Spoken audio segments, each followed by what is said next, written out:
Happy morning, children. Welcome you all for this wonderful online learning. Today, let's go to our lesson 6. It's a beautiful lesson where we are going to learn the cell, its theory, and various organelle. Come on. Chapter 6, Unit 3, Cell Biology and Biomolecules. This lesson talks about cell, the unit of life.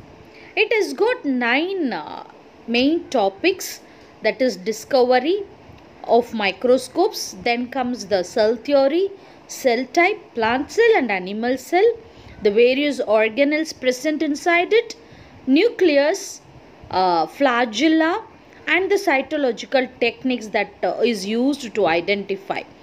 Before going into it, what is a cell? It is a Latin word.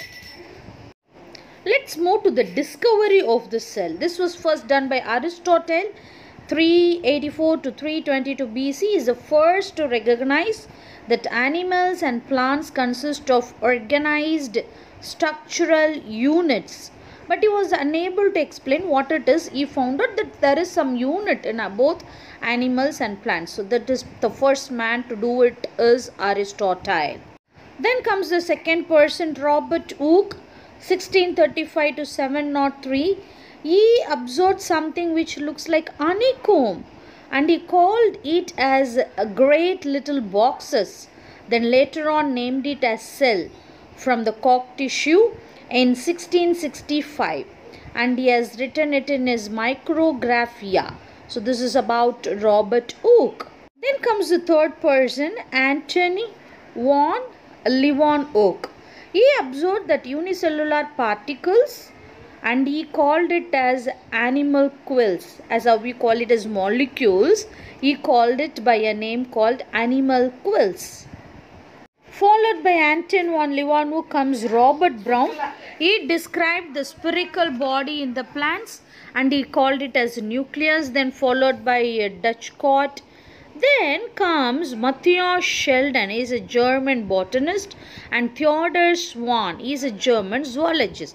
These two persons outline the basic features of the cell theory. So cell theory was formulated by these two persons, Sheldon and Schwann.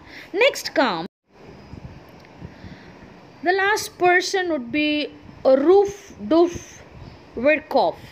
He explained cell theory and he also added certain other characters. Living cells arises from the already pre-existing living cell by cell division. This is the note which he added to the cell theory. So these are the people who contributed to learn much clear about the cell topic.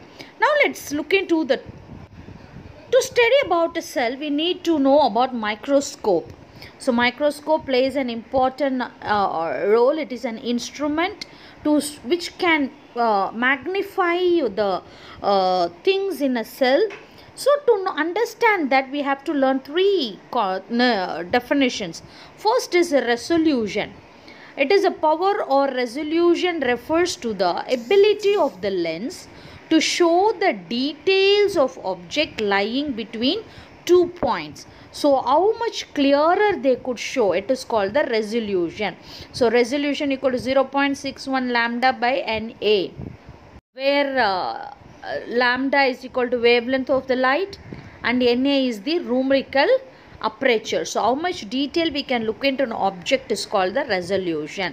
The second thing would be numerical aperture. It is an important optical constant associated with the optical lens, denoting the ability to resolve, how much they can make the thing clear. Resolution is the ability of the lens to show the details. Here it is denoting the ability to resolve, how much clearer they could show. And the last one would be magnification. The optical increase in the size of an image is called magnification, showing that much larger than the original one. It is calculated by size of the image seen with the microscope by size of the image seen by the normal eye. So when you divide that, you will be getting the magnification. Now let's learn the types of microscope. The first type would be the common microscope. which has got basically using the light to magnify its object and show. And we have eyes as a first lens, and we will try to magnify the image that is kept on the lens. So here this compound microscope is divided into three types. One is a bright field microscope, dark field microscope. The other one is phase contrast microscope. Let's start with the light field microscope. And this microscope, you can see a stage like thing with two lenses there. On this stage you can keep the image that we need to see, and beneath you can find a mirror at the last place, and this mirror is adjusted to grasp the sunlight, and this sunlight passes through the lens, and so that we get a clear image of the object. The second one is called the dark field microscope. Here the field will be dark but object will be glistening. Okay, you will not have a light here. It will be only dark, but the object looks brighter, which we called as patch stop carrier. It is fixed with a metal ring of the condenser component, and a patch stop is a small glass device that has a dark patch at center of the disc, leaving the small area along with the margin along which the light passes. So it covers all other area, so it looks like a dark region. This is called dark field microscope. The third one would be phase contrast microscope, and invented by Zernike. The object increasing the contrast by bringing about change in amplitude of the wavelength. I am going to change the intensity and attitude of the amplitude of the wavelength, so that the contrast nature is increased by taking a base plate and is adjusted in the condenser lens. As a result, we can find the object. You can look into the picture having the lens. Okay, this lens when kept on it, it will create a contrastivity in the image, and image can be viewed very much clear. Now let's move to the electron microscope. In the previous three types, we used light to see the object, but here we are going to use the cell and organelles called ultrastructure, which can be beamed by electrons as the source of illumination, and therefore the resolving power is 10,000 times better than the light microscope. So that is why this electron microscope is very much used in all the modern technologies, because the resolution power is 10,000 times better than the normal light microscope. The electron microscopes are of two types. One is transmission electron microscope, we call it as TEM, and that is what we are going to see now. You can see in the picture, it is called TEM. And the components of this microscope are electron generating system, electron condenser, specimen objects, tube lens, and the projector. So whatever we see in the slide is screened in the monitor. Either it may be in the projector, LPD projector, or in the computer monitor. So we did not look into the eyepiece searching for the detail of an object, but it will be viewed in the monitor. And these are the various components of your TEM microscope. Let's move to, it is called scanning electron microscope, and this is used to obtain three-dimensional image. Okay, for obtaining three-dimensional image, the interaction of electrons with the specimen results in a release of different forms of radiation. As different radiations are captured by appropriate detector, amplified, then image of fluorescent screen is obtained, and whose magnifying power is 20,000 times, 2 lakh times, and resolution is more when compared with the other microscopes. Let's start with the cell theory, which was proposed by Matthias Sheldon and Theodor Swan. So they have formulated 4 points, that is, all organisms are made up of cell. Second, cells are formed by the division of already pre-existing cells. Cells contains genetic material which is passed from one generation to the daughter. Last point is all metabolic reaction takes place inside the cell. So these four are the general points which made them to come to a conclusion as a cell theory, and some modifications are done, and this cell theory is called a cell doctrine or cell principle, which consists of 7 points. All organisms are made up of cells. New cells are produced from pre-existing cells. Cell is the structural and functional unit of living organism, and it contains hereditary information which is passed from one generation to another. So all these 4 points we have already studied in cell theory. Some other things have been added. What is it? All the cells are basically the same, and chemical composition and metabolic activity is also the same. The structure and function of a cell is controlled by the DNA. And the last point is the dead cells may remain function as tracheids and vessels in the plants and on cells in the animal. So little elaboration of the cell theory, we call it a cell doctrine. Now let's look into the shape and size of cells. You can find the different size and shapes.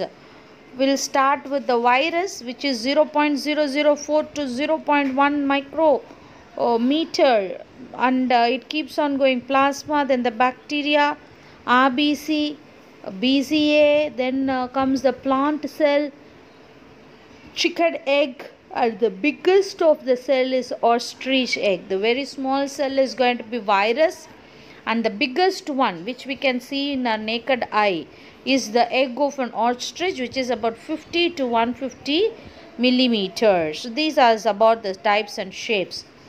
The next topic is very important one, interesting, which is the types of cells. On the basis of structural cellular organization, it is classified as prokaryotes, eukaryotes, and mesokaryotes. You can find them in the tabular column regarding the size, nuclear characters, DNA, RNA, protein synthesis, ribosomes, organelles, cell movement, organization, cell division, examples. So these are the various criteria by which we can find the difference between the prokaryotes, mesokaryotes, and the eukaryotes.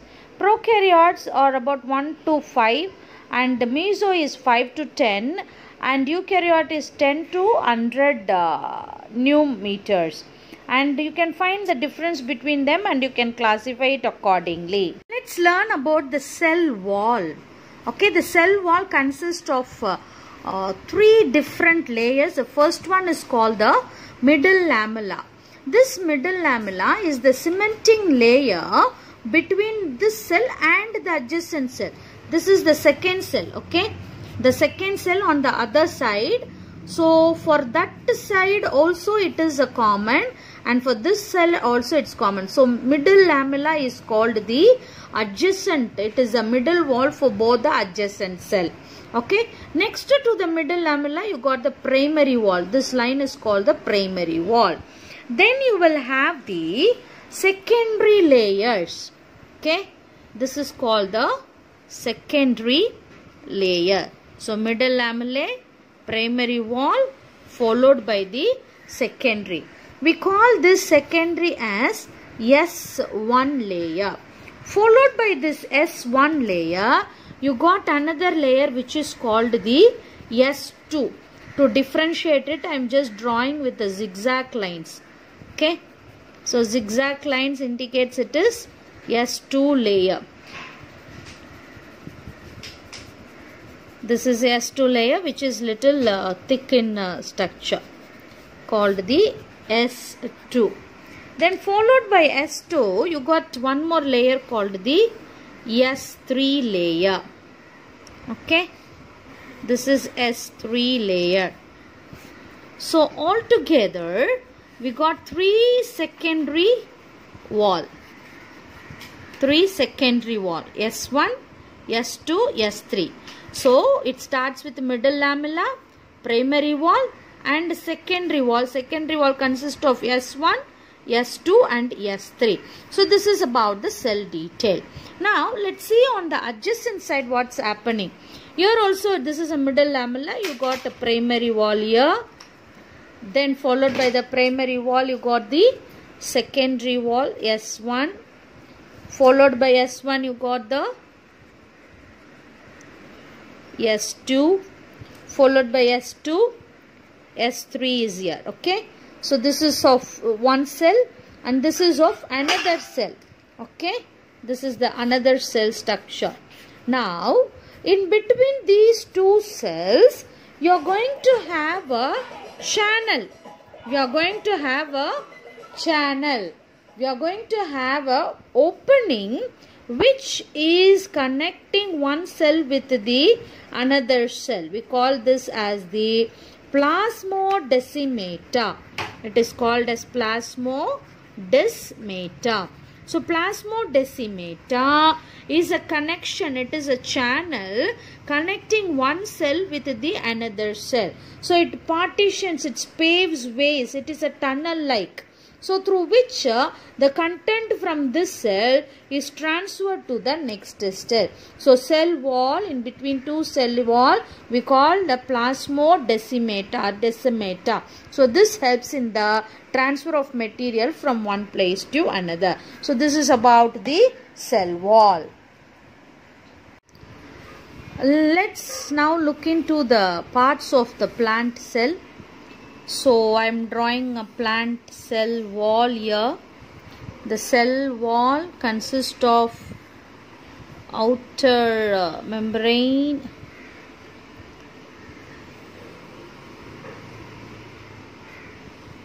and this is your plant cell with the cell wall, and inside to it you got a cell membrane. Okay. Inside the plant cell, you got the cell membrane. And inside the cell membrane, you will be having the cytoplasm. The entire thing we call it as cytoplasm. And it is divided into two regions. One is with the nucleus. Let me draw the nucleus. The nucleus has got the nuclear membrane. The membrane is a double wall structure. And this membrane has got gaps in between, which we call it as the nuclear pore. So this is your nuclear envelope, nuclear membrane with the nucleoplasm inside. And inside you will have your nucleolus. Okay. So let me say it again. This is called the nuclear membrane. This gap is nuclear pore. The entire liquid inside it is called the nuclear plasm, and nucleolus is present. And from them you will have the formation of endoplasmic reticulum. Okay, from this, the extension of the nucleus, you will have the endoplasmic reticulum. So it is a skeletal of the cell. This is endoplasmic reticulum. If this endoplasmic reticulum is plain, it is called smooth walled endoplasmic reticulum. If it has got some ribosomes attached, are you able to note the color? If you have some ribosomes attached to it, it is called rough endoplasmic reticulum. So here the other regions with the out of the nucleus is called the cytoplasm. Let's see various other organelles that is present. First we'll take up our Golgi apparatus, which has got cristae and tubules. This is our Golgi apparatus. We also call it as, in animal cell it is called the dictyosomes. And you got a larger vacuole. The cell center part consists of a bigger vacuole. So bigger vacuole is present, and we have drawn that. The very important organ in the plant cell is our chloroplast. Okay, with the thylakoids. I am drawing all the thylakoids here, which may be connected with the fluid. So it is a double membrane structure. So we got a thylakoid there. Then we have our mitochondria. with a double membrane structure with the outer membrane and an inner membrane which is arranged with folding like structure. We can find the foldings, a finger like thing which is folded inward. So this is called the powerhouse of the cell. Apart from that, you got many ribosomes. The ribosomes are scattered in the cytoplasm. Okay, so these are the basic structures which we find in our plant cell. So plant cell consists of all these details, and it is mainly differentiated from the animal cell by the presence of cell wall, chloroplast and a larger vacuole. If a cell does not have a cell wall, and if it does not have the chloroplast, and if the vacuole is very small in size, then it is called the animal cell. If this difference is not noted, then it comes under the plant cell. Let's label the parts of this thing. We call this as the cell wall. This is going to be cell membrane. This is going to be your mitochondria. This is your Golgi complex or Golgi apparatus or dictyosomes. Anyway, we can call it. This is our vacuole. Okay. Then endoplasmic reticulum. Endoplasmic reticulum. Nucleus. Okay. Vacuole is already given. Okay, once again we'll write it. Ribosomes, and this is our chloroplast.